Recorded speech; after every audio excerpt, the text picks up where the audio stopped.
আমরা তাহলে শুরু করতে চাই আজকে। আমরা লাস্ট ক্লাসে কার্নোট সাইকেল আমরা পড়তেছিলাম। কার্নোট সাইকেল আমরা পড়েছি।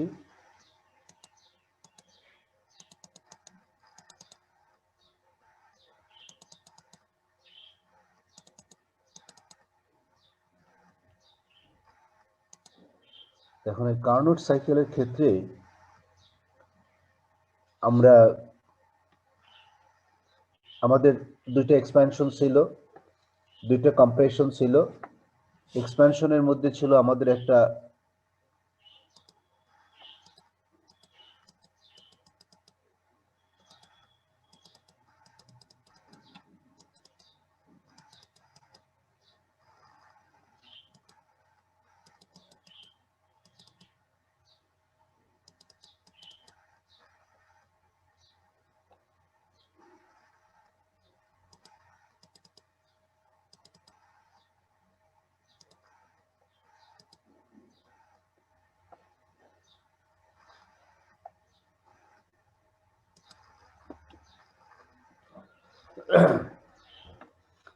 আমাদের এক্সপ্যানশন ছিল, একটা ছিল আমাদের আইসোথার্মাল এক্সপ্যানশন, দেন ছিল অ্যাডিয়াব্যাটিক এক্সপ্যানশন, দেন ছিল আমাদের আইসোথার্মাল কম্প্রেশন, এবং তারপরে ছিল আমাদের অ্যাডিয়াব্যাটিক কম্প্রেশন।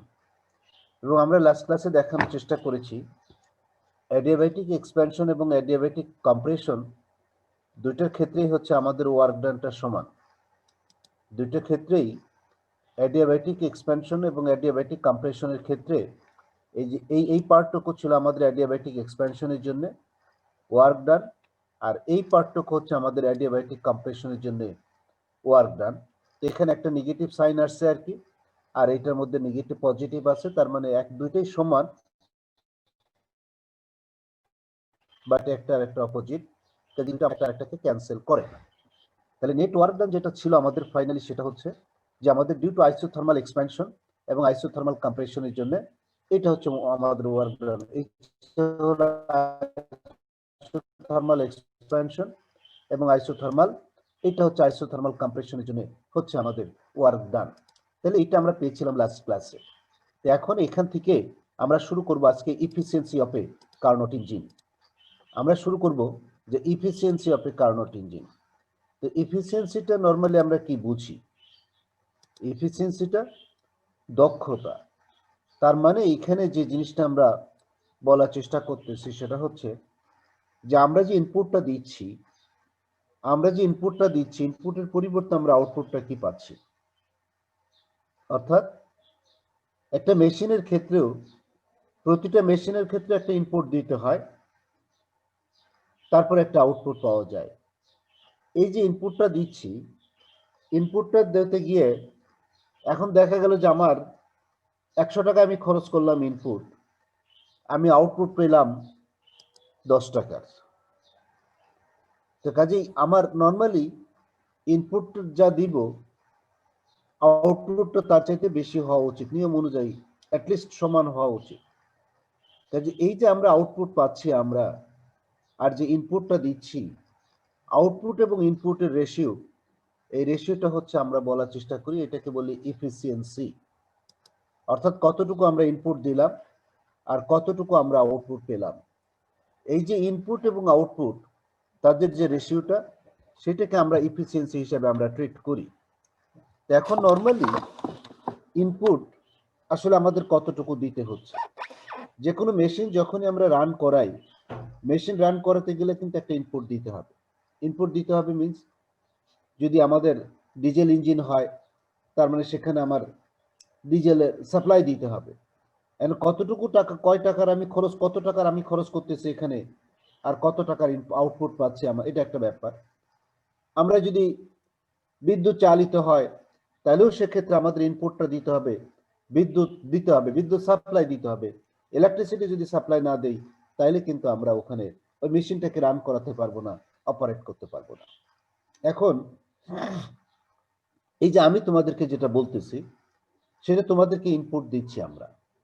এখন এই ইনপুটটা তোমাদের কাছ থেকে যদি আমি এখন চাই যে তোমরা আসলে কি শিখলা তোমরা একটু আমাকে বলো।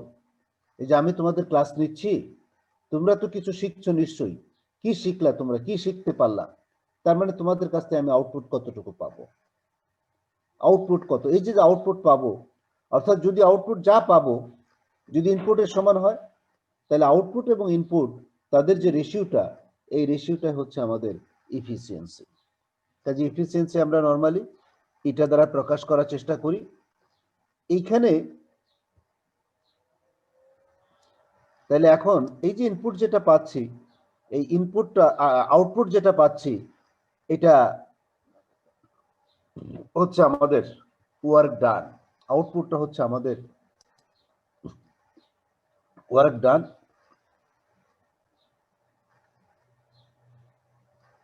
হলো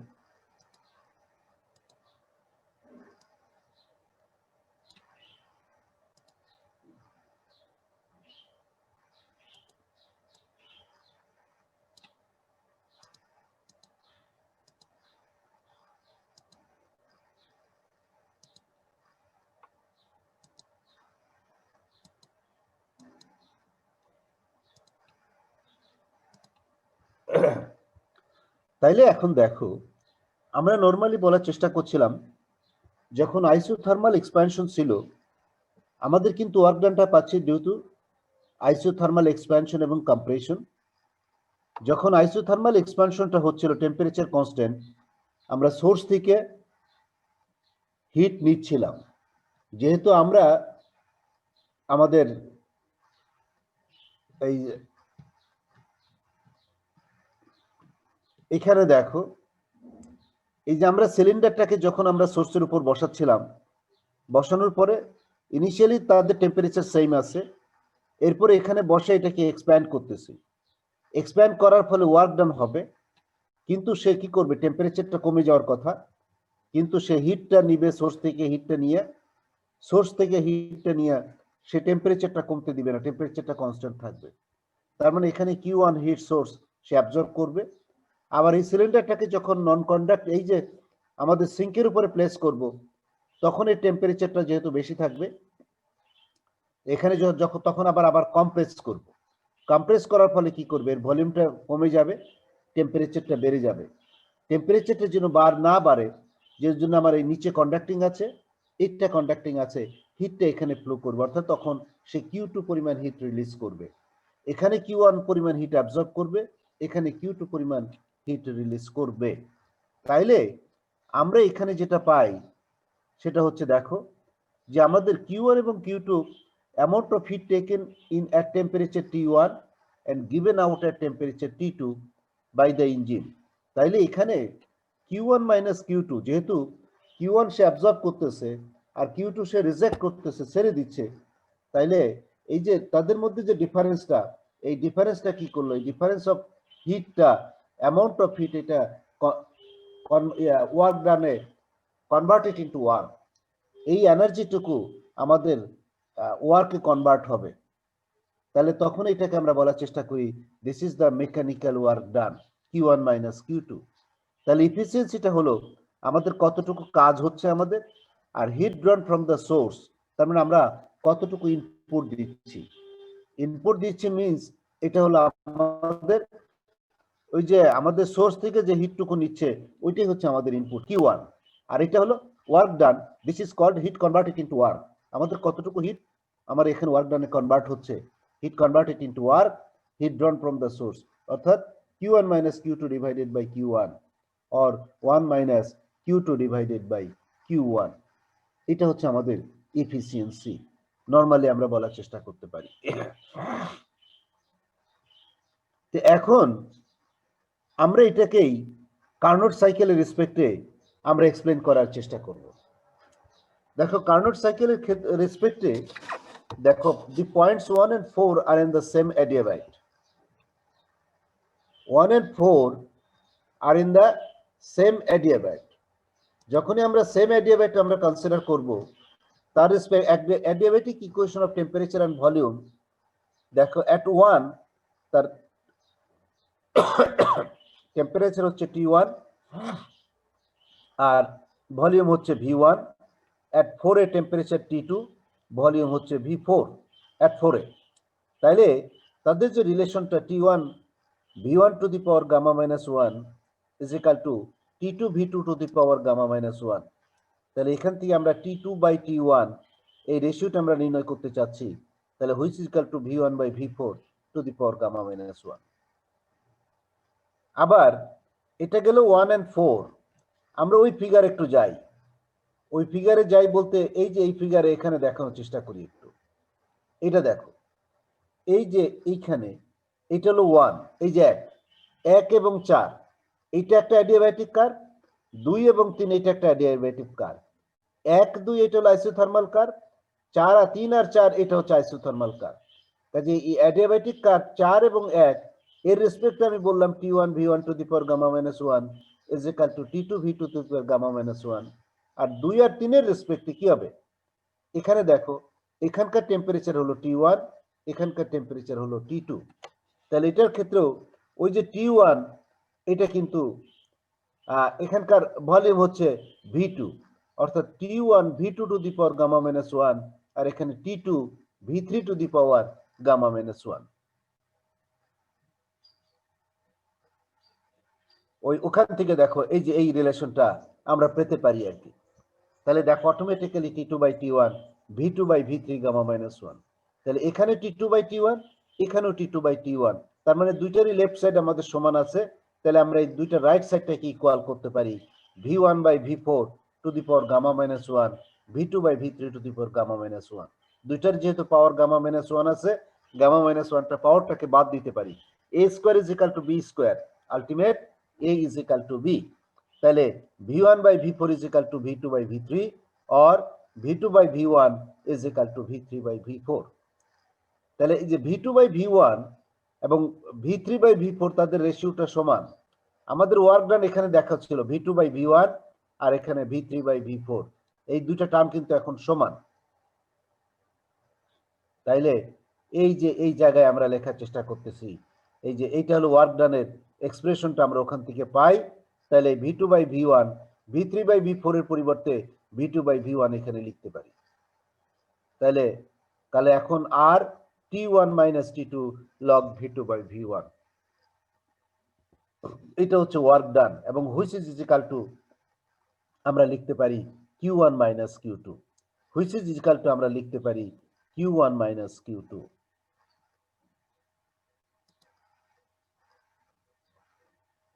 তাইলে এখন আবার heat is supplied from the source from 1 to 2, ওই যে আমরা হিট সাপ্লাই দিচ্ছিলাম সেটা হলো Q1। Q1 is equal two কত ছিল? Which is equal two W1। Q1 is equal to W1 means এই যে এই টার্মটুকু, this is equal to W1 RT1 log V2 by V1। তাহলে দেখো এটা is equal to just W by Q1, Q1 minus Q2 divided by Q1 is equal to এই যে Q1 minus Q2 is equal to this, আর এখানে Q1 is equal to this।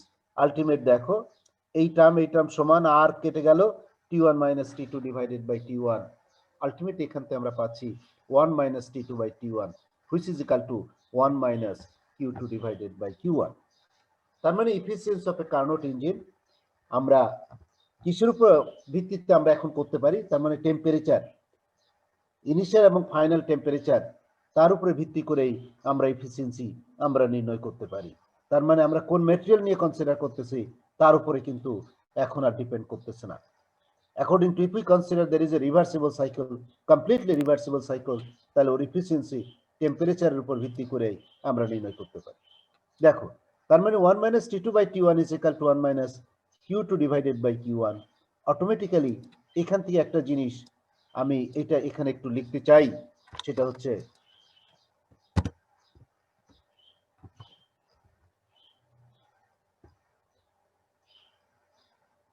তাহলে এটা দেখো, এটাকে আমরা লিখতে পারি যেহেতু দুই দিকে সমান, 1 মাইনাসটা বাদ দিতে পারি, T2 by T1 which is equal to Q2 by Q1, এটা আমরা বলার চেষ্টা করতে পারি। or otherwise এটাকে এইভাবে লেখা যেতে পারে, সেটা হচ্ছে আমরা জাস্ট এখানে এটাকে একটু লিখতে চাই, সেটা হলো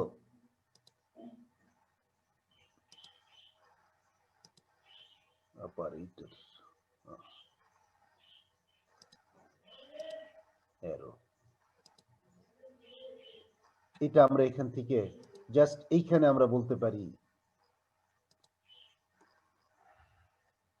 এখানে আমরা লিখতে চাই যেটা হচ্ছে Q1/T1 ইজ ইকাল টু, আমরা জাস্ট এটাকে একটু কপি করি,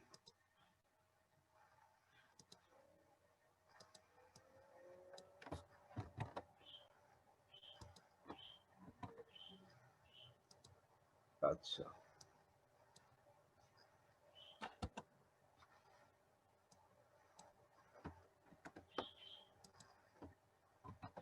Q1/T1 is equal to Q2 divided by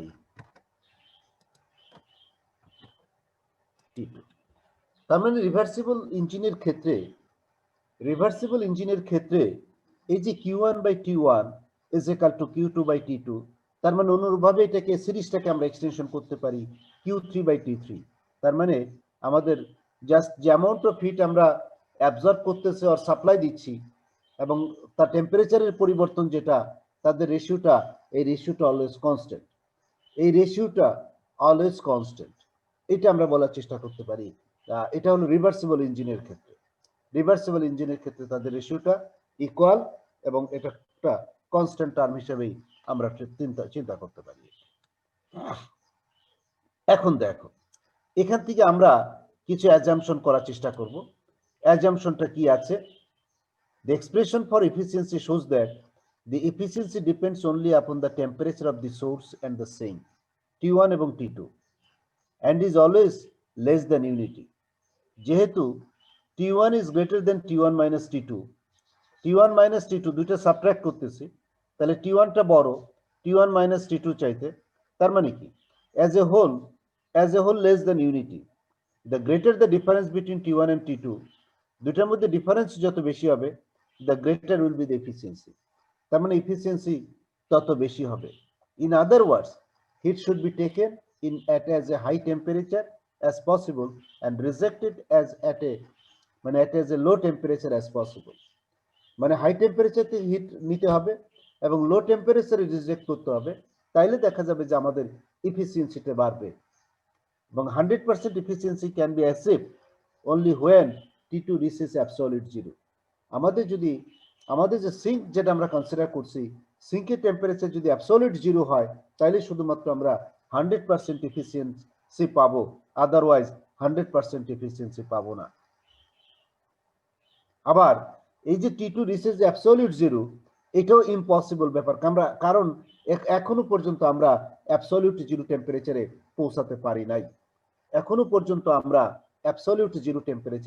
পৌঁছাতে পারি নাই, কাজে এটাও ইম্পসিবল ব্যাপার। তার মানে আমাদের এফিসিয়েন্সি আমরা কখনোই 100% পাবো না, এটা আমরা বলতে পারি।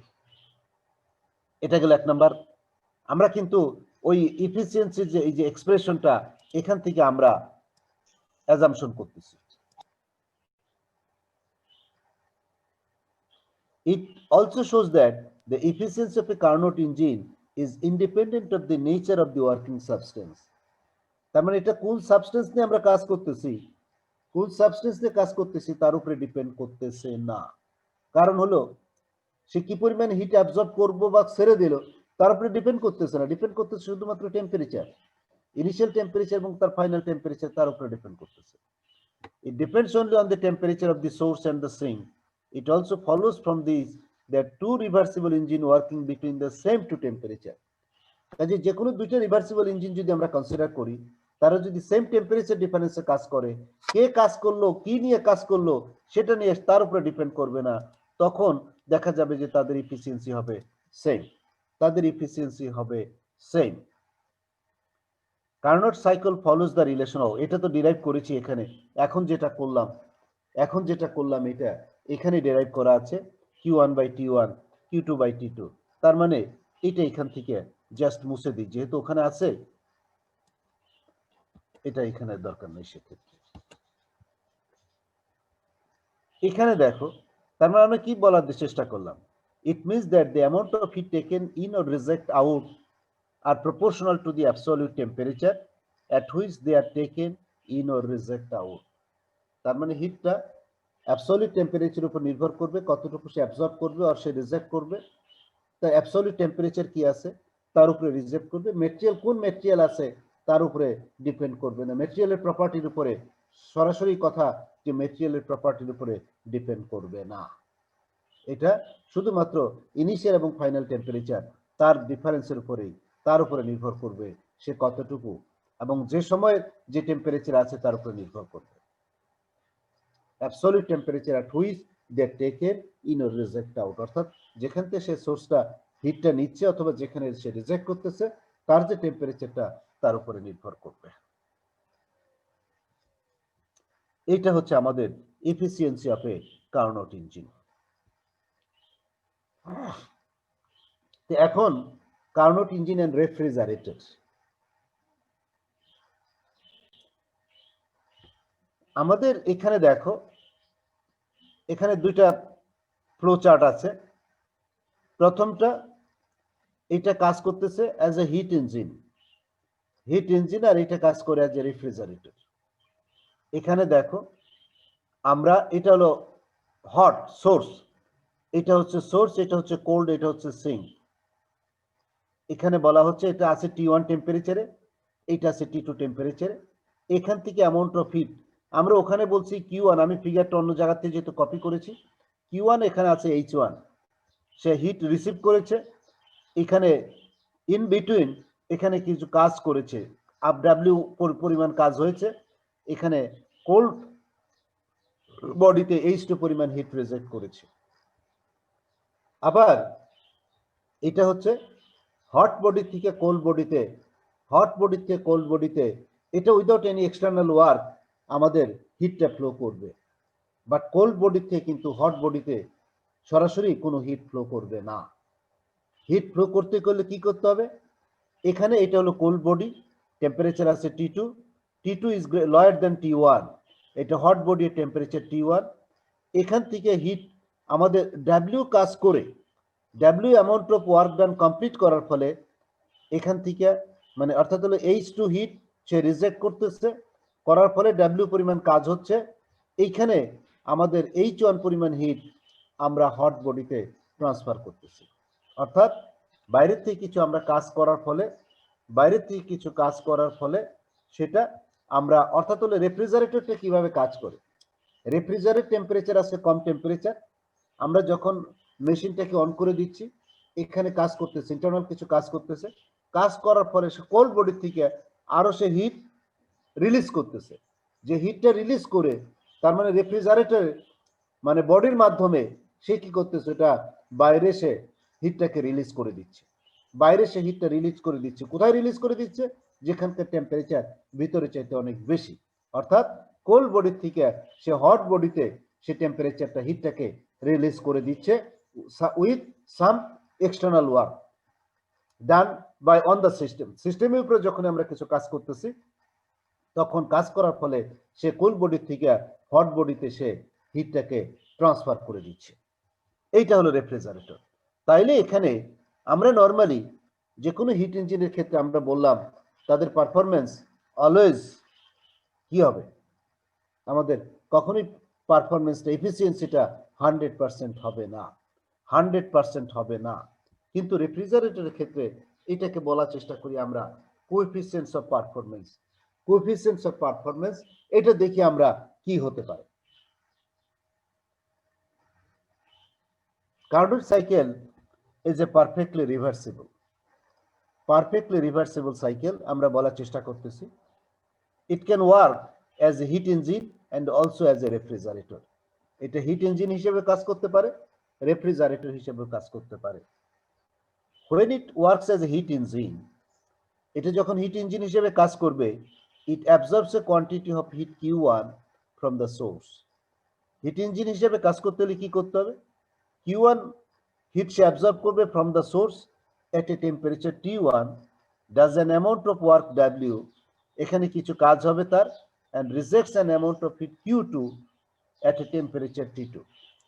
সে Q1 হিট অ্যাবজর্ব করবে at temperature T2 থেকে T1 থেকে, এবং Q2 পরিমাণ এখানে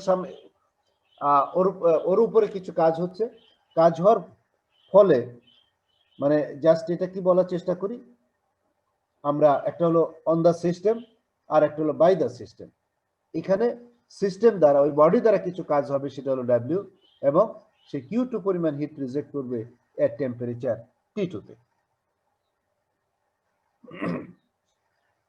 এটা হচ্ছে আমাদের যখন রেফ্রিজারেটর হিসেবে সে কাজ করতেছে, বাট সরি হিট ইঞ্জিন হিসেবে কাজ করতেছে। আবার when it works as a refrigerator, it absorbs a quantity of heat Q2 from the sink. Sink থেকে সে Q2 পরিমাণ হিট অ্যাবজর্ব করবে at temperature T2. W amount of work is done on it. এখন আমরা ওইটার ওই সিস্টেমের উপর আমরা W পরিমাণ আমরা কাজ করব by some external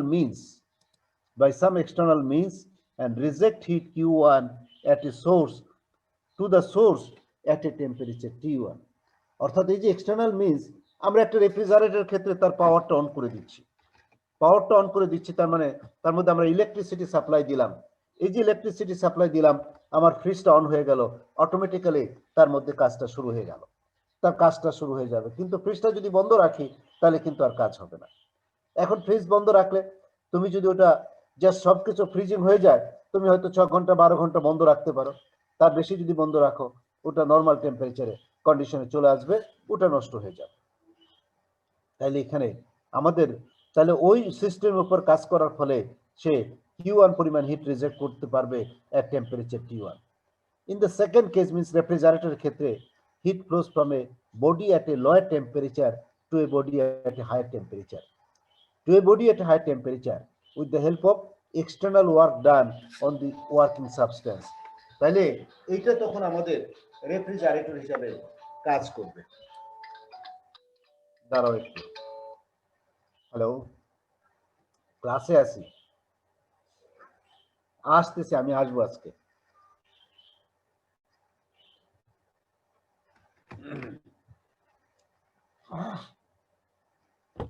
তাইলে এখানে দেখো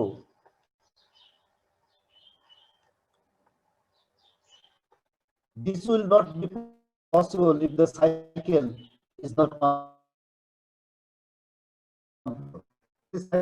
না হয়, তাইলে এটা সম্ভব হবে না, তাই বলছে।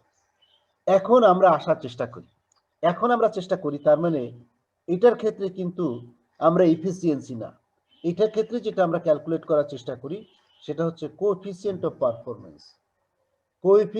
পারফরমেন্স। এটা কি জিনিস? আমরা নর্মালি যে দেখো amount heat absorbs at the lower temperature is Q2. T2 থেকে আমাদের Q2 পরিমাণ হিট অ্যাবজর্ব করতেছে, এটা লোয়ার টেম্পারেচার থেকে। The amount of work done by the external process, input energy যেটা আমরা দিচ্ছি সেটা হচ্ছে W, and the amount of heat rejected Q1, where Q1 is the desired refrigerating heat. Q2 is the desired refrigerating heat. তার মানে Q2 টা কি? Q2 টা হিট সে অ্যাবজর্ব করতেছে, কোথা থেকে করতেছে? at a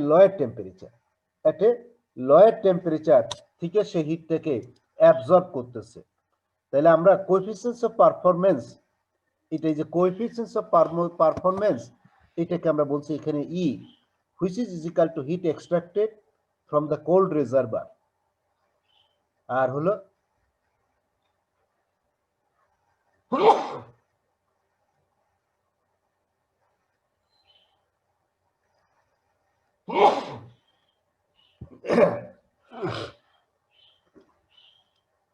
work done to operate the refrigerator. Refrigerator operate করতে কতটুকু আমার কাজ করতে হয়েছে, কতটুকু কাজ করতে হচ্ছে, এবং কতটুকু সে এখান থেকে হিট এক্সট্রাক্ট করলো, তাদের যে রেশিওটা, এটাকে বলি আমরা কোএফিসিয়েন্টস অফ পারফরম্যান্স।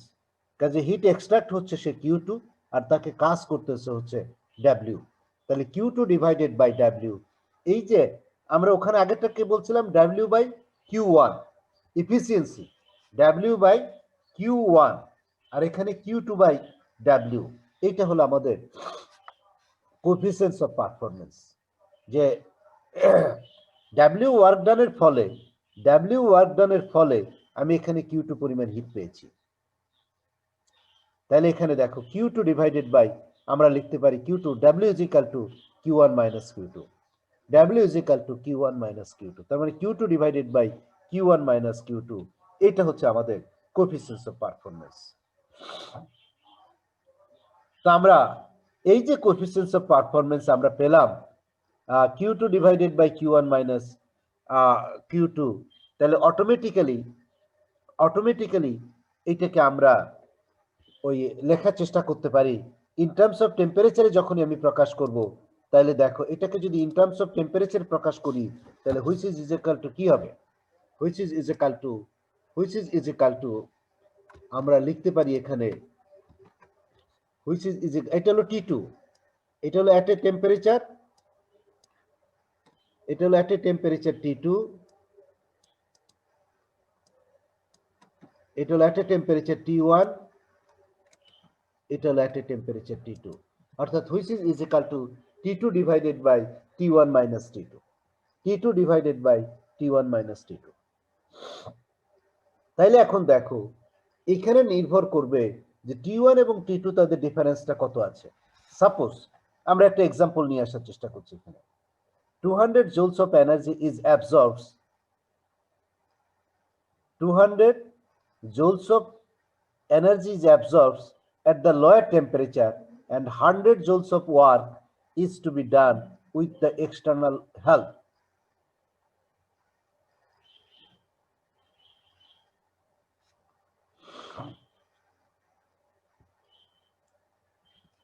এখানে বলা হয়েছে যে 200 joules of energy absorbed, Q2 is equal to 200 at the lower temperature, lower temperature থেকে 200 জুল হিট অ্যাবজর্ব করা হয়েছে, করার ফলে 100 joules of work is to be done with the external help. External হেল্পের মাধ্যমে এখানে 100 জুল পর্যন্ত কাজ করা হয়েছে, 100 জুল পর্যন্ত কাজ করা হয়েছে, কিন্তু হিট পেলাম আমি 200 জুল, অর্থাৎ আলটিমেট যেটা আমি বলতে পারি W is equal to আমাদের হলো 100 জুল আর Q2 is equal to 200 joule. Then এখানে যে জিনিসটা, তাহলে আমরা Q1টা কত, এখানে আমি সরাসরি এটা বসাই দিতে পারতাম, বাট এখানে বলা হয়েছে যেটা করা হয়েছে, তার মানে যেহেতু W কাজ করা হয়েছে W is equal to Q1 minus Q2, তাইলে দেখো আমরা এখানে লেখার চেষ্টা করতে পারি যে Q1 is equal to W plus Q2, Q1 is equal to W plus Q2, তার মানে Q1 is equal to যেটা করা হয়েছে W হলো 100, Q2 is equal to 200, তাহলে 100 plus 200 300, Q1 is equal to 300, তাহলে আলটিমেট 300 minus 200 মানে Q2 200, ওই যে 100 একবারে আমি করতে পারতাম, এখানে জাস্ট দেখানো হয়েছে যে তাহলে আমার Q1 Q2 দরকারটা কি ছিল, যে Q1টা হলো 300, তার মানে এখানে কোএফিসিয়েন্টস অফ পারফরম্যান্স হচ্ছে 2, পারফরম্যান্স হচ্ছে 2, তার মানে 200%। 2 বলতে যেটা বুঝি সেটা হচ্ছে ইন টার্মস অফ পার্সেন্টেজ যখনই আমরা করব সেটা হচ্ছে 200%। Coefficients of performance of a refrigerator হচ্ছে 2। এটা আমি বললাম যে আমি এখানে 200 জুল একটা এক্সাম্পল দিলাম, 200 জুল না দিয়ে যদি আমি এখানে 500 জুল দিতাম এবং আমার এখানে এক্সটার্নাল ওয়ার্ক হচ্ছে 100, তাহলে কি হতো, তাহলে ওটা কোএফিসিয়েন্টস অফ পারফরম্যান্স হতো 5 গুণ, 5 Times. In the case of heat engine, the efficiency cannot be more than 100%. But in case of a refrigerator, the coefficients of performance can be much higher than that of 100%. 100% এর চাইতে অনেক বেশি এখানে হতে পারে। এখানে 200%, এখানে 200% আমরা বলার চেষ্টা করতেছি। তো কাজেই 100% এর চাইতে এখানে অনেক বেশি হতে পারে আমাদের কোএফিসিয়েন্টস অফ পারফরম্যান্স। বলো দেখি এই পর্যন্ত তোমাদের কোনো কোয়ারি আছে কিনা?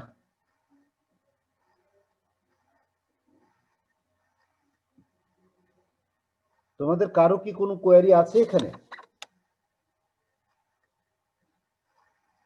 নাই? তোমরা কি কিছু কেউ শুনতে পাচ্ছ কিছু? আচ্ছা, আমরা এখন শুরু করব entropy.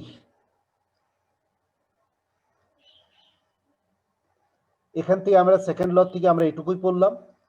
Second law, reversible cycle, irreversible cycle, second law of thermodynamics, Kelvin statement, Clausius statement, দেন পড়লাম আমরা কার্নোট সাইকেল, কার্নোট সাইকেলটা পড়লাম, এবং efficiency of A Carnot engine, Carnot ইঞ্জিনের ইফিসিয়েন্সি কি হবে, দেন আমরা পড়লাম হলো কোএফিসিয়েন্ট পারফরম্যান্স রেফ্রিজারেটর, রেফ্রিজারেটরটা কিভাবে কাজ করছে এবং তার কোএফিসিয়েন্টস অফ পারফরম্যান্সটা কিভাবে হবে, কি হবে কোএফিসিয়েন্টস অফ পারফরম্যান্স, সেটা আমরা দেখার চেষ্টা করলাম এই সেকেন্ড ল অফ থার্মোডায়নামিক্স থেকে। এখন দেখার চেষ্টা করব আমরা এন্ট্রপি।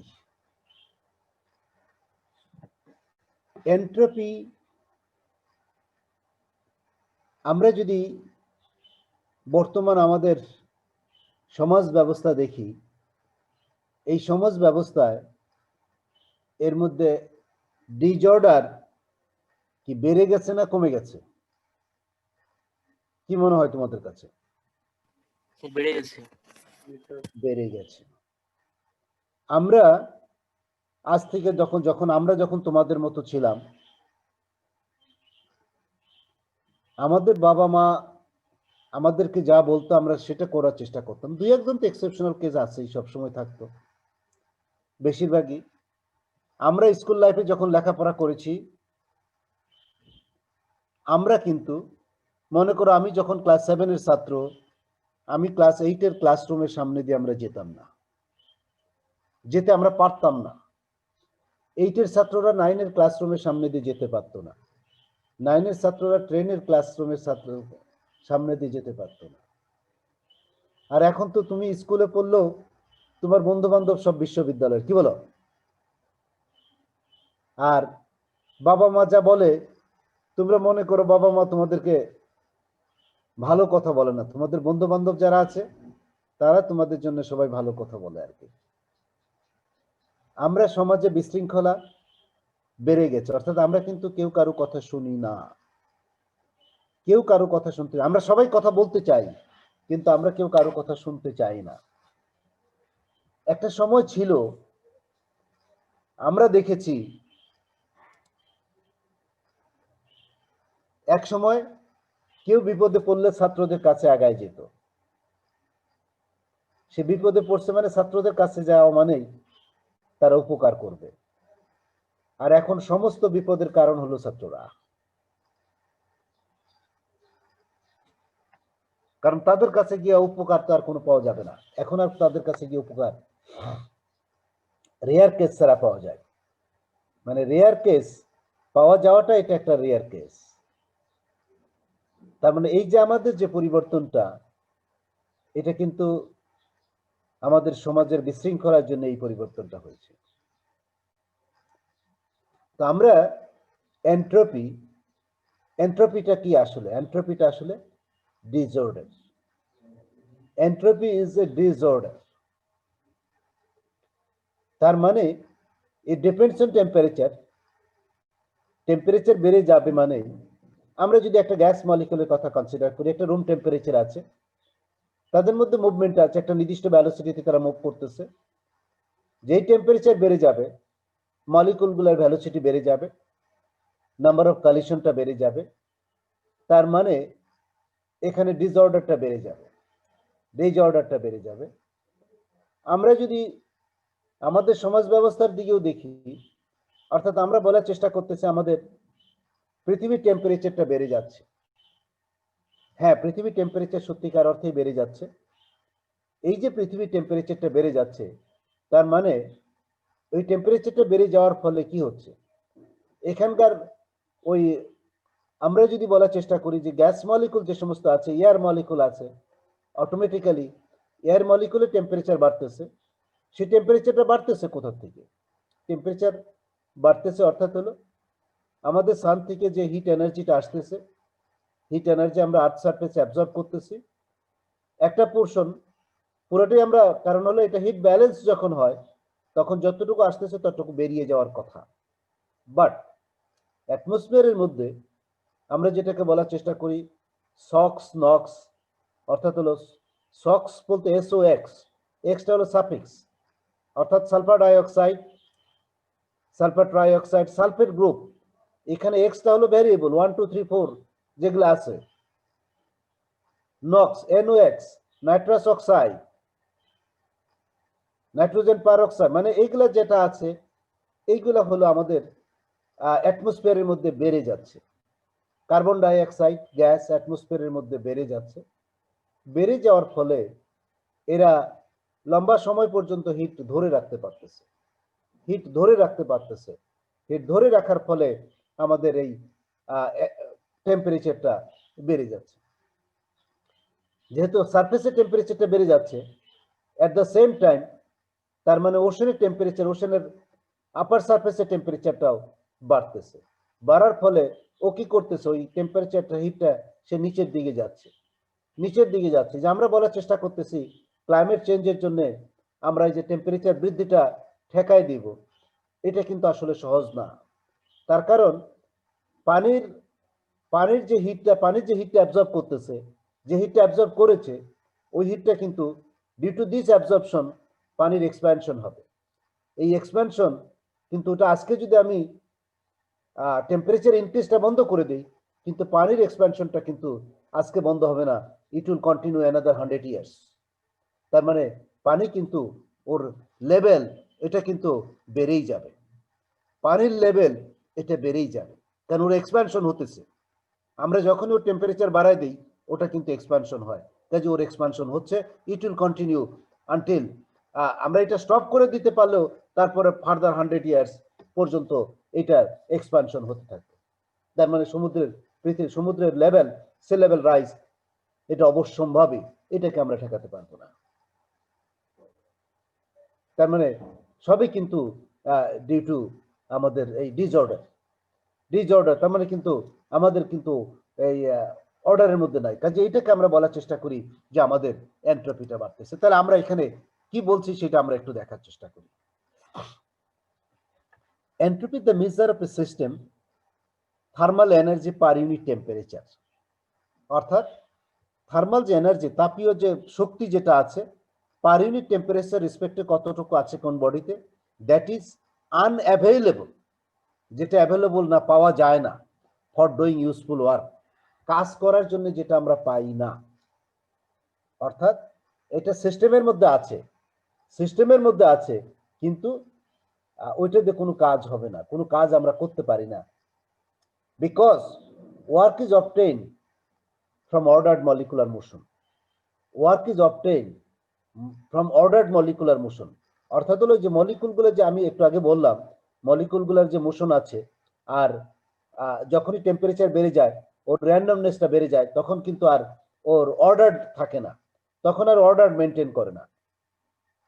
যে দি amount of entropy is also measure of the molecular disorder, মানে মলিকুলের মধ্যে যে ডিসঅর্ডারটা হয় সেই ডিসঅর্ডারটাই হচ্ছে আমরা এন্ট্রপি হিসেবে ট্রিট করি, or randomness of a system. মানে এই যে ডিসঅর্ডার মলিকুল, তার মানে মলিকুল আমাদের ডিসঅর্ডারনেস কিন্তু সব জায়গাতেই হচ্ছে। এই যে ডিসঅর্ডার অর্থাৎ ওর টেম্পারেচার বেড়ে যাচ্ছে, টেম্পারেচার বেড়ে গেলে মলিকুলার ভ্যালোসিটি বেড়ে যাবে, ভ্যালোসিটি বেড়ে গেলে ওর মধ্যে ডিসঅর্ডারটা চলে আসবে। এই ডিসঅর্ডার যেটা আছে সেটাকে আমরা এন্ট্রপি হিসাবে ট্রিট করি। Entropy increases when a substance is broken up into multiple parts. একটা সাবস্টেন্সকে যদি আমরা কয়েকটা ভাগে ভাগ করি, ভেঙে টুকরো টুকরো করি, তাহলে দেখা যাবে যে ওর এন্ট্রপি ইনক্রিজ করে যাচ্ছে। The process of dissolving increases entropy because the solute particles become separated from one another. যেহেতু আমরা ভেঙে ফেলেছি, the process of dissolving মানে increases entropy, solid particles become separated from one another. এই যে পার্টিকেল গুলো যখন একটা থেকে আরেকটা সেপারেটেড হয়ে যাচ্ছে, তাহলে এবং from one another when a solution is formed, আবার যখন সলিউশনটা ফরমেশন হচ্ছে আমাদের এই পার্টিকেল কিন্তু এন্ট্রপি ইনক্রিজেস। যেহেতু এখানে কি হচ্ছে, যখন আমরা ভেঙে ফেলতেছি আমাদের এখানে ডিসঅর্ডার চলে আসতেছে। একটা ইউনিট সিস্টেমে ছিল, এখন তোমরা যে ক্লাসের মধ্যে দেখা যাবে যে যদি সবাই একসাথে থাকো তাহলে তোমাদেরকে কেউ তোমাদের এই ঐক্য বিনষ্ট করতে পারবে না। তোমাদের ঐক্য বিনষ্ট কখন হয়, যখন তোমাদের মধ্যেই, তোমাদের নিজেদের মধ্যেই এক একজন বাইরের থেকে বাইরের হয়ে কাজ করে, বাইরের হয়ে কাজ করে, যে কোনো দেশের ক্ষেত্রে তোমার দেশের থেকে যদি অন্য কাউকে সহযোগিতা না করে, তাহলে তোমার দেশে কিন্তু অন্য কেউ কখনোই আসতে পারবে না। তোমার এই জায়গায় কিন্তু সহযোগিতা লাগবে। তোমার ফ্যামিলির কথা যদি চিন্তা করো, তোমার ভাই বোনদের মধ্যে ঝগড়া লাগবে না যদি তোমার ইন্টারনালি বাইরের থেকে কেউ এসে ঝগড়া লাগাতে পারবে না যদি নিজেদের মধ্যে কোনো মানে অমীমাংসিত বিষয় না থাকে। যদি অমীমাংসিত বিষয় থাকে, তাহলে অটোমেটিক্যালি বাইরের থেকে লোকজন আইসা ওইটাকে বাড়ায় দিতে পারবে, ওইটাকে বাড়ায় দিতে পারবে। তার মানে কি? তার মানে হচ্ছে এখানে আমাদের ওই জাস্ট বাইরের হেল্প এর প্রয়োজন পড়তেছে আমাদের এখানে ডিজঅর্ডারটাকে বাড়ানোর জন্য, ডিজঅর্ডার তৈরি করার জন্য আর কি। কাজে entropy increases, temperature increases. Temperature বাড়লে এন্ট্রপি বাড়বে, তার টেম্পারেচার কমলে অটোমেটিক্যালি এন্ট্রপি কমে যাবে আর কি। কাজেই energy, entropy is a measure of the energy dispersal in the system. এই সিস্টেম থেকে কতটুকু এনার্জি বেরিয়ে যাচ্ছে সেটা এন্ট্রপি, এটাকে আমরা মেজার করতে পারি। With evidence that the universe tends towards highest entropy means places in our lives. Universe tends towards highest entropy, তার মানে কি? তার মানেটা হলো আমাদের যে পৃথিবীর টেম্পারেচারটা বেড়ে যাচ্ছে, টেম্পারেচার বেড়ে যাচ্ছে মিন্স আমরা হাইয়েস্ট এন্ট্রপির দিকে আমরা যাচ্ছি। এবং কেন যাচ্ছি? এই যে আমরা এখানে বলার চেষ্টা করি, নর্মালি দেখো এই ক্যাম্প ফায়ার আমরা করি is an example of entropy. তার মানে ক্যাম্প ফায়ারটা কিন্তু ডিসঅর্ডারের মধ্যে পড়ে। দ্য সলিড উড বার্নস, আমরা কাঠকে যখন আগুনে পুড়াইতেছি, এটা কি হচ্ছে? এটা অ্যাশে পরিণত, ছায়ে পরিণত হচ্ছে, ধোঁয়ায় পরিণত হচ্ছে, গ্যাসে পরিণত হচ্ছে। All of which spread energy, মানে প্রত্যেকটাই কি করতেছে? এনার্জি ছড়াই দিচ্ছে। আগে কিন্তু এনার্জি স্টোরড ছিল, এনার্জি স্টোরড অবস্থায় ছিল, সেই এনার্জিটা কি ছড়াই যাচ্ছে outward more easily than the solid fuel. Solid অবস্থায় যেভাবে এনার্জি ছড়াইতো তার চেয়ে অনেক বেশি পরিমাণে এনার্জি ছড়াই যাচ্ছে। বাট আমরা জানি according to law of conservation of energy, total energy is conserve. একটা ফর্ম থেকে শুধুমাত্র আরেকটা ফর্মে এখানে কনভার্সন হচ্ছে। এই যে কনভার্সন হওয়ার ফলে কিন্তু তার মানে আমাদের পৃথিবীর এনার্জি বেড়ে যাচ্ছে। এনার্জি বেড়ে যাচ্ছে মিন্স টেম্পারেচারটা বেড়ে যাচ্ছে। টেম্পারেচার বেড়ে যাওয়ার ফলে আমরা টুয়ার্ডস দ্য হাইয়েস্ট এন্ট্রপির দিকে মুভ করতেছি, অটোমেটিক্যালি বলার চেষ্টা করতে পারি।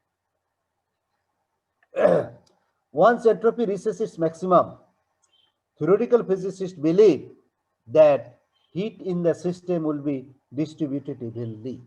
যদি ম্যাক্সিমাম হয়ে যায় তখন ফিজিসিস্টরা মনে করে, থিওরিটিক্যাল ফিজিসিস্টরা মনে করে যে হিটটা মানে প্রত্যেকের মধ্যেই সমভাবে ডিস্ট্রিবিউটেড হয়ে গেছে, প্রত্যেকের মধ্যেই সমভাবে ডিস্ট্রিবিউটেড হয়ে গেছে। This means there would be no more room for usable energy. তার মানে তখন আর কোনো জায়গা নাই, আমরা যে এনার্জিটা ব্যবহার করব সে এনার্জি ব্যবহার করার আর কোনো জায়গা নাই। Or heat to exist and the universe would die from heat death. তখন আমরা বলার চেষ্টা করি এন্ট্রপি যখন ম্যাক্সিমাম হয়ে যাবে তখন automatically the universe will die. Put simply, mechanical motion within the universe will cease. তার মানে কি? এর কোনো মেকানিক্যাল মোশন থাকবে না। এই যে আমরা বলার চেষ্টা করতেছি পার্টিকুলগুলো মুভিং অবস্থায় আছে, গ্যাস পার্টিকুলগুলো এখানে এয়ার পার্টিকুল সবই মুভিং অবস্থায় আছে। তার মানে কি? এই মুভিংটা তখন স্টপ হয়ে যাবে যখন ও ম্যাক্সিমামে চলে যাবে তখন এটা বলার চেষ্টা করতেছি তখন আর কোনো রুম থাকবে না কাজ করার, অটোমেটিক্যালি পার্টিকুলগুলোর মুভমেন্টটা বন্ধ হয়ে যাবে, তাদের mechanical motion within the universe will cease, ইউনিভার্সের মধ্যে আর এই মোশনটা থাকবে না। However entropy can not be destroyed, একে ধ্বংস করা যাবে না, ধ্বংস করা যায় না। Entropy is the randomness of সাবস্টেন্সের যে র্যান্ডম যে গতি প্রকৃতির যে চেঞ্জ হয় সেটাকে বলার চেষ্টা করছি।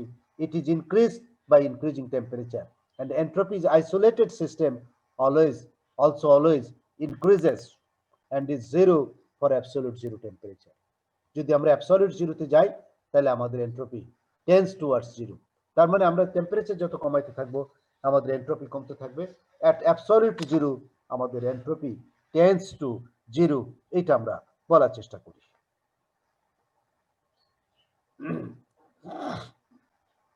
দেখো, second law of thermodynamics states that the entropy of any isolated system always increases. যে কোনো isolated সিস্টেমের ক্ষেত্রে তার এন্ট্রপিটা always increase করবে। আবার the third law of thermodynamics states that the entropy of a system approaches a constant value as the temperature approaches absolute zero. Temperature যখন absolute 0 ডিগ্রির দিকে যাবে entropy tends to be constant, তার মানে একটা কনস্ট্যান্টে যাবে, তার আগ পর্যন্ত আমরা বলার চেষ্টা করি, কিন্তু এন্ট্রপি ডিক্রিজ হবে যদি অ্যাবসলিউট 0 দিকে যায়। অ্যাবসলিউট 0 গিয়া একটা কনস্ট্যান্ট এন্ট্রপি ওটা থাকবেই, ওই সিস্টেমের মধ্যে থাকবে, এখানে 0 হবে না আর কি। সিস্টেম একটা নিজস্ব এন্ট্রপি আছে, সেটা থেকে যাবে। আর যদি বেড়ে যায়, টেম্পারেচার বেড়ে গেলে এন্ট্রপি বাড়বে। এখানে বলা হচ্ছে third law of thermodynamics at entropy just হলো system approaches a constant value at the temperature reaches the absolute zero.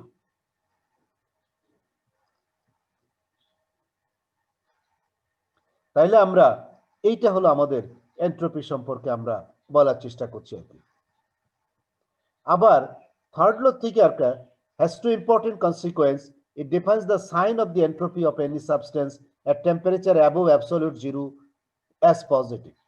এন্ট্রপিটা absolute 0 টেম্পারেচারের চাইতে যত বেশি হবে, এটা এন্ট্রপি হবে positive and provides a fixed reference point that allow us to measure the absolute entropy of any substance at any temperature. যে কোনো temperature একটা ওই টেম্পারেচার রেসপেক্টে তার এন্ট্রপি কত হবে এটা আমরা মেজার করতে পারি। Third law of thermodynamics states that entropy of any perfectly ordered crystalline substance, যেহেতু অর্ডার্ড এবং ক্রিস্টালিন সাবস্টেন্স, তার ক্ষেত্রে অ্যাবসলিউট 0 ইজ 0, সেখানে এন্ট্রপিটা হবে 0। at temperature greater than absolute 0 entropy has a positive value which always allows us to measure the absolute entropy of a substance. তার মানে কি?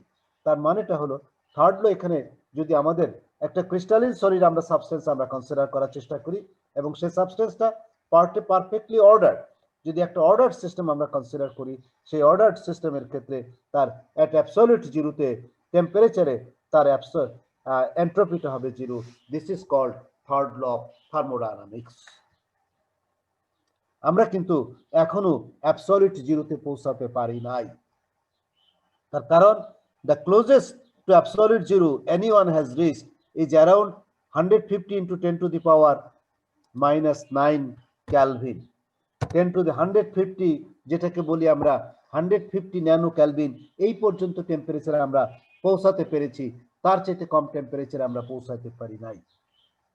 এই যে গ্রুপটা যারা পৌঁছেছে, যারা কাজ করেছিল এটা নিয়ে, the group ended up receiving the 1997 Nobel prize in physics for it, এবং এটার জন্য তারা 1997-তে নোবেল প্রাইজ পেয়েছে।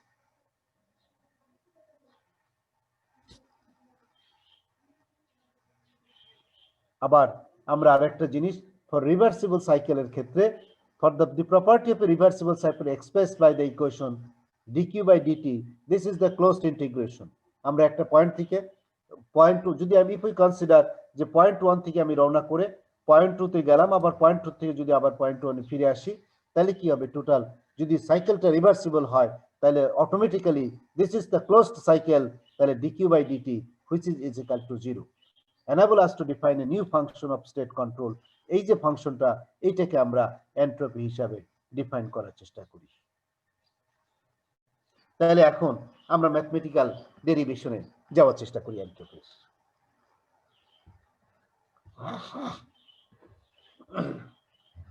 দেখো, if a system undergoes a reversible transformation from an initial state 1 to a final state 2, initial state 1 থেকে final state 2, দেখি আমার এখানে না, ওই ফিগারটা এখানে নাই, ওই ফিগারটা এখানে আনা হয় নাই, একটা ফিগার দরকার ছিল আর কি, এখানে একটা ফিগার দরকার ছিল। এখানে এইভাবে চিন্তা করো, দেখো আমরা এই পয়েন্টটাকে আমি জাস্ট 1 আমি কনসিডার করলাম, আর এই পয়েন্টটা 2, এই পয়েন্টটা হচ্ছে 2, তার মানে এইদিকে এইটা হলো পাথ হলো 1, এইদিকে পাথ হচ্ছে 1, আর এইটা হচ্ছে পাথ হচ্ছে আপাতত 2। তাহলে এইটা আমরা এই পয়েন্ট হলো এ, এই পয়েন্টটা হচ্ছে বি, এইটা পাথ 1, এইটা পাথ 2, এর থেকে আমরা বিতে যাচ্ছি। এর থেকে আমরা বি তে যাচ্ছি path 1 if we consider reversible cycle, আবার বি থেকে আমরা এতে আসছি, বি থেকে এতে আসতেছে আমরা পাথ 2 দিয়ে, এটা হচ্ছে পাথ 2 দিয়ে আসতে পারি, আবার বি থেকে এতে পাথ 3 দিয়েও আসতে পারি, পাথ 4 দিয়েও আসতে পারি, বি থেকে এতে ডিফারেন্ট ওয়ে আমরা আসতে পারি আর কি। তাহলে এইটা একটা রিভার্সিবল সাইকেল আমরা কনসিডার করার চেষ্টা করতেছি, যেটা একটা পিভি ডায়াগ্রামের মাধ্যমে আমরা শো করতে পারি, প্রেসার এবং ভলিউম ডায়াগ্রামে। It is possible to take the system back reversibly from 2 to 1 through more than one path.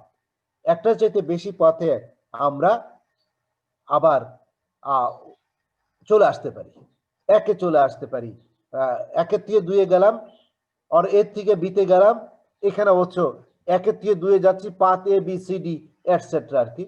তাইলে এখানে দেখো, let us consider a closed system undergoing a reversible process from state 1 to state 2 along the path A and from state 2 to state 1 along the path B. ও এখানে just এখানে আমি যেটাকে 1 বলছিলাম এটা path A, 2 বলছিলাম এটা হচ্ছে পাথ B, আর এই পয়েন্টটা 1, এই পয়েন্টটা 2।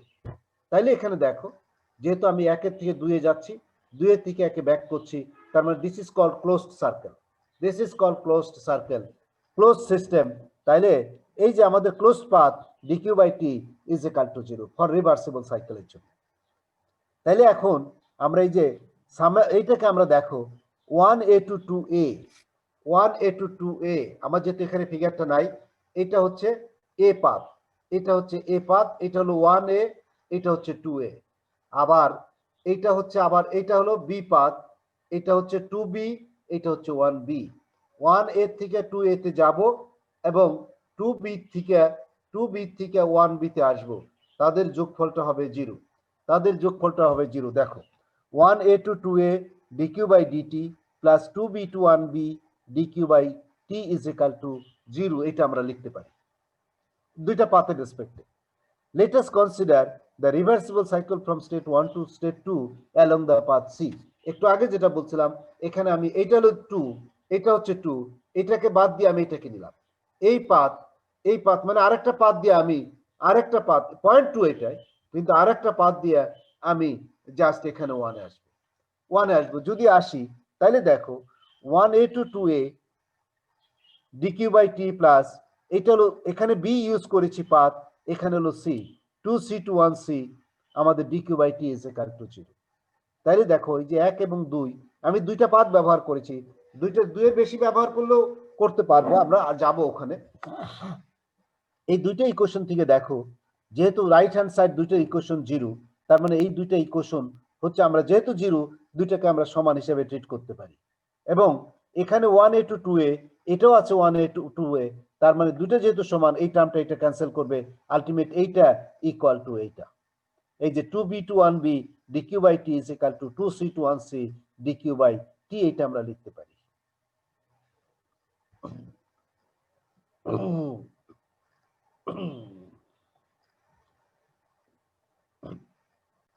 তাহলে এই যে আমাদের কোয়ান্টিটি যেটা বলার চেষ্টা করলাম, ইন্টিগ্রেশন অফ ডিকিউ বাই টি, তার মানে এটা পাথ 2b থেকে 1b, 2c থেকে 1c, এভাবে যদি আমি আরেকটা পাথ কনসিডার করি 2d to 1d dq by t, আবার আরেকটা 2e to 1e dq by t, তার মানে it does not depends on the path, it is independent of the path, thus the quantity integration of dq by t is independent of the path and is a function of the n states only, শুধুমাত্র n state, এই যে 2 এবং 1 তার উপরে নির্ভর করতেছে, কোন path দিয়ে সে গেল তার উপরে নির্ভর করছে না, তার উপর therefore এটাকে প্রপার্টি হিসেবে ট্রিট করা হয়, it is a property, it does not depends on the path, it depends only on the initial and final point, কাজে this is the property, এই যে this property is called entropy, this property is called entropy।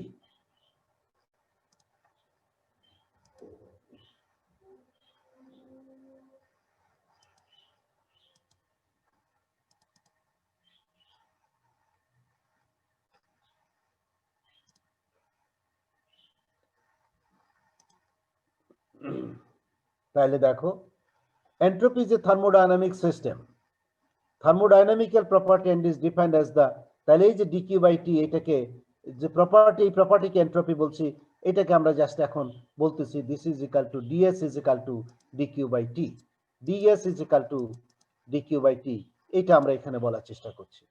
যেহেতু তার মানে দুইটা পাথের মধ্যে এট point 2 তে এটাকে আমরা বলতে পারি S2, এট পয়েন্ট 1 এটা হচ্ছে আমাদের S1, তাদের মধ্যে ডিফারেন্সটা হচ্ছে DS, DS is equal two S2 minus S1 which is equal two আমরা 1 to 2 ডিকিউ বাই টি, এটা আমরা হিসাবে ট্রিট করতে পারি। কাজেই S2 minus S1 represents the change in entropy of the system when it is changed from state 1 to state 2. State 1 থেকে যখন state 2 তে যাবে তাহলে কতটুকু এন্ট্রপির পরিবর্তন হবে, which is equal to S2 minus S1 হিসেবে আমরা ট্রিট করতে পারি।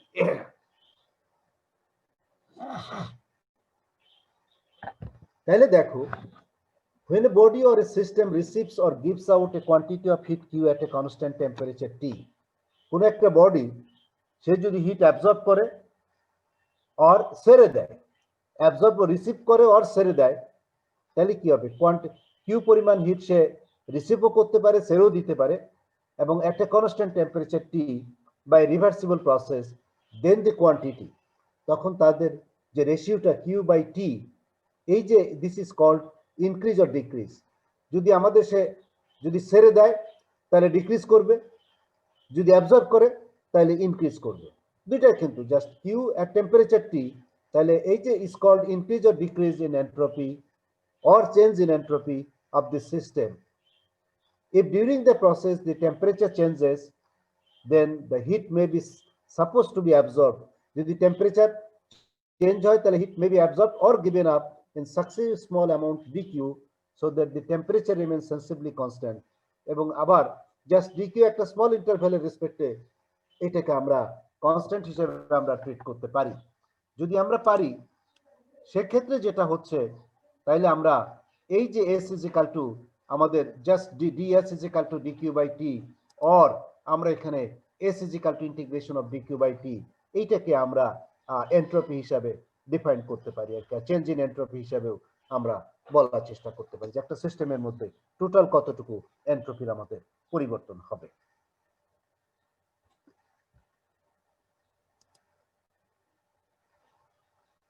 এখন আমরা দেখার চেষ্টা করব change in entropy for a reversible process. একটা হলো রিভার্সিবল প্রসেস, হ্যাঁ এখনো তো আছে, এখনো তো 10 মিনিট আছে, তাহলে না বলবা যে স্যার ক্লাস ফাঁকি দেয়, তাই বলবো না? আরে আমার কাছে তো মনে হবে আমি ফাঁকি দিলাম, মনে হবে কিনা 10 মিনিট যদি কম পড়াই। আচ্ছা দেখি আমরা একটু শেষ করবো, 5 মিনিট লাগবে, অসুবিধা নেই, আমরা শেষ করে দিব তাড়াতাড়ি। চেঞ্জ ইন এন্ট্রপি, কারণ আমরা এন্ট্রপিটা দেখলাম একটা রিভার্সিবল প্রসেস। তাহলে দেখো, আমরা রিভার্সিবল সাইকেল মিন্স কার্নোট সাইকেলকে আমরা রিভার্সিবল সাইকেল হিসেবে ট্রিট করি। তার মধ্যে কার্নোট সাইকেলের মধ্যে কি ছিল, আমাদের দুইটা আইসোথার্মাল এবং দুইটা অ্যাডিয়াবায়োটিক প্রসেস, এবং একটা তার মধ্যে দুইটা এক্সপ্যানশন, দুইটা কম্প্রেশন, একটা isothermal expansion, adiabatic expansion, isothermal compression and adiabatic compression.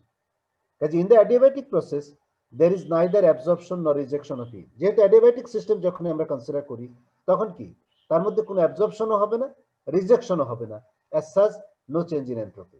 যেহেতু হিট ওখানে অ্যাবজর্বও করতেছে না, রিজেক্টও করতেছে না, তাহলে অ্যাডিয়াবায়োটিক সিস্টেমের ক্ষেত্রে আমাদের কোনো এন্ট্রপির কোনো পরিবর্তন হবে না। কাজেই আমার থাকলো কি of the two isothermal process, তার মধ্যে দুইটা, একটা হলো expansion and other is a compression. কাজে ডিউরিং দ্য এক্সপ্যানশন সে কি করে, আমরা ওখানে যেটা দেখে আসছি আমি কিন্তু সেটা বলার চেষ্টা করতেছি, Q1 heat is absorbed at temperature T1, তাহলে তাদের রেশিওটা কবে, Haynes there is an increase in entropy Q1 by T1। আবার কম্প্রেশনের ক্ষেত্রে কি হচ্ছে, Q2 পরিমাণ হিট রিজেক্ট করতেছে at temperature T2, তাহলে decrease in entropy of the amount, তাহলে Q2 by T2 এই পরিমাণ এন্ট্রপি সে ডিক্রিজ করতেছে, তাহলে total change in entropy of the system কি হবে, total change in entropy Q1 by T1 increase করলো, Q2 by T2 ডিক্রিজ করলো, তাহলে তাদের যে ডিফারেন্সটা, এই ডিফারেন্সটা ওই সিস্টেমের এন্ট্রপি ইনক্রিজ। তাহলে ইন্টিগ্রেশন অফ ডিএস দেখো Q1 by T1 minus Q2 by T2, এইটা আমরা সরাসরি লিখতে পারি। এটাকে যদি ইন্টিগ্রেশন করি তাহলে এস, তাহলে আবার দেখো but for a reversible cycle, একটু আগে আমরা দেখে আসছি from efficiency of A Carnot engine, reversible সাইকেলের ক্ষেত্রে আমরা কি বলে আসলাম দেখো, Q1/T1 is equal two Q2/T2।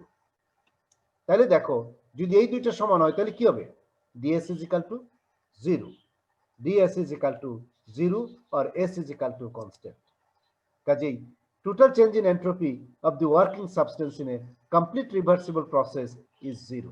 একটা রিভার্সিবল প্রসেস যদি আমরা কনসিডার করি তার মধ্যে there is no change in entropy, total change in entropy is 0। তার মানে আগে যা ছিল পরেও তাই থাকবে, কোনো পরিবর্তনটা হবে না, তাহলে এটা কনস্ট্যান্ট থাকবে। এটা হলো আমাদের reversible process, change in entropy of an irreversible process. তাহলে ইররিভার্সিবল প্রসেসের ক্ষেত্রে ইররিভার্সিবল মানে কি, ইররিভার্সিবল হলো আমরা ওই জায়গায় আর ফিরে আসতে পারতেছি না, যে প্রসেসটা ওই প্রসেসটা তোমরা এখন বিশ্ববিদ্যালয়ে পড়ো, চাইলে আর ওই স্কুলে যায় আর ভর্তি হওয়া যাবে না, ওই আমরা আর ছোট, এখন আমাদের বয়স সবারই যে একটা স্টেজে যেখানে যাচ্ছে ওখান থেকে আর আগের জায়গায় আমরা কেউ ফিরে যেতে পারবো না, কখনোই ফিরে যেতে পারবো না। তাই এগুলো হচ্ছে ইররিভার্সিবল প্রসেস। তাইলে এখন দেখো জাস্ট একটা simple irreversible cycle, working substance absorb a quantity of heat Q1 at temperature T1, rejects a quantity of Q2 at temperature T2, then the efficiency of that engine, the irreversible cycle এর ক্ষেত্রে efficiency আমরা এটা Q1 minus Q2 divided by Q1, কিন্তু আমরা এটা reversible এর ক্ষেত্রে বলছিলাম এইটা এবং এইটা দুইটা সমান, কিন্তু ইরিভার্সিবল এর ক্ষেত্রে তার এফিসিয়েন্সি এটা ইটা প্রাইম, এটা বলার চেষ্টা করতেছি eta prime is equal to Q1 minus Q2 by Q1, আর রিভার্সিবল সাইকেলের ক্ষেত্রে তার efficiency T1 minus T2 divided by T1। তাইলে রিভার্সিবল ইঞ্জিনের ক্ষেত্রে সাইকেলের ক্ষেত্রে তার এফিসিয়েন্সি হচ্ছে ম্যাক্সিমাম, কাজে ইরিভার্সিবল সাইকেলের এফিসিয়েন্সি রিভার্সিবল সাইকেলের চাইতে কম অ্যাকর্ডিং টু কার্নোট থিওরিয়াম। কাজে আমাদের এই যে eta prime is less than eta prime is less than eta, এটা অলওয়েজ তাই যদি হয় তার মানে this term is less than, দেখো Q1 minus Q2 by Q1 is less than this, এটাকে কি করতে পারি একটু আমরা সেপারেট করে রাখতেছি, 1 minus Q2 by Q1 is less than 1 minus T2 by T1, or যেহেতু এই 1টাকে বাদ দিতে পারি আমরা, এখানে minus Q2 by Q1 less than minus T2 by T1, কাজে এখানে মাইনাস সাইনটা যখন উঠাই দিব তখন কিন্তু আর এই লেস থাকবে না, কারণ -10 আর -5 কোনটা বড়, -5। -5টা বড়, -10টা ছোট, কিন্তু মাইনাস সাইনটা যদি উঠাই দিই তাহলে কি হবে, 10 বড় না 5 বড়, 10 বড়। 10 বড়। তার মানে আমার এই যে এখানে যে লেস দেন সাইনটা আছে ওই লেস দেন সাইনটা তখন গ্রেটার হয়ে যাবে, যেহেতু -Q2 by Q1 less than -T2 by T1, যখনই আমি মাইনাসটা উঠাই দিব Q2 by Q1 is greater than T2 by T1, or Q2 by T2, T2টা নিয়ে আসি এখানে, greater than Q1 by T1, or Q2 by T2 minus Q1 by T2 greater than 0। তাইলে দেখো আমরা রিভার্সিবল সাইকেলের ক্ষেত্রে আমরা বলছিলাম there is no change in entropy, Q2 by T2 equal to Q1 by T1, but irreversible সাইকেলের ক্ষেত্রে Q2 by T2 minus Q1 by T1 which is greater than 0। কাজে ইররিভার্সিবল সাইকেলের ক্ষেত্রে ইনক্রিজ ইন এন্ট্রপি, তার মানে আমাদের সিস্টেমে এন্ট্রপিটা বেড়ে যাবে, ইররিভার্সিবল সাইকেলের ক্ষেত্রে এখানে কমার কোনো স্কোপ নাই বা কনস্ট্যান্টও থাকতে পারবে না। এইটা হচ্ছে আমাদের ইররিভার্সিবল প্রসেস এবং তার এন্ট্রপির কি পরিবর্তন সেটা আমরা দেখার চেষ্টা করলাম। তার আজকে এই পর্যন্তই থাকবে।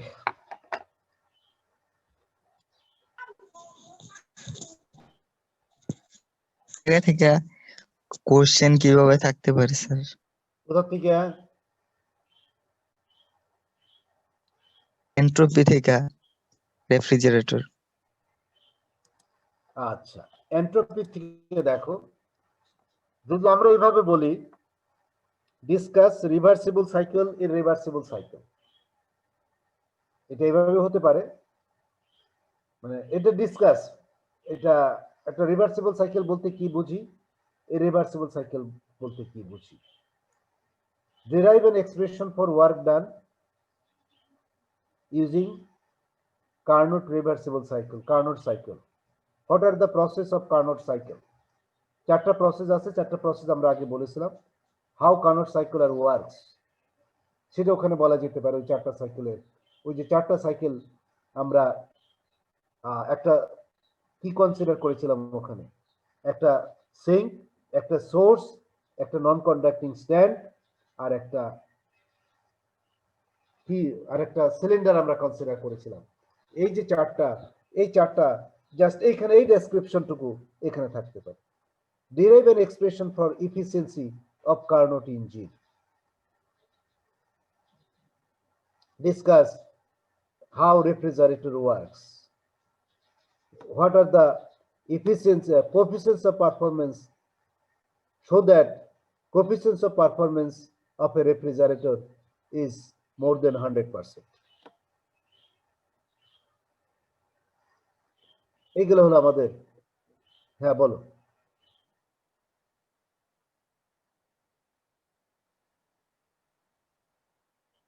হ্যাঁ,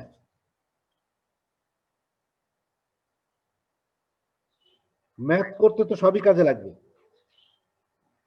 ওখানে। ম্যাথ করতে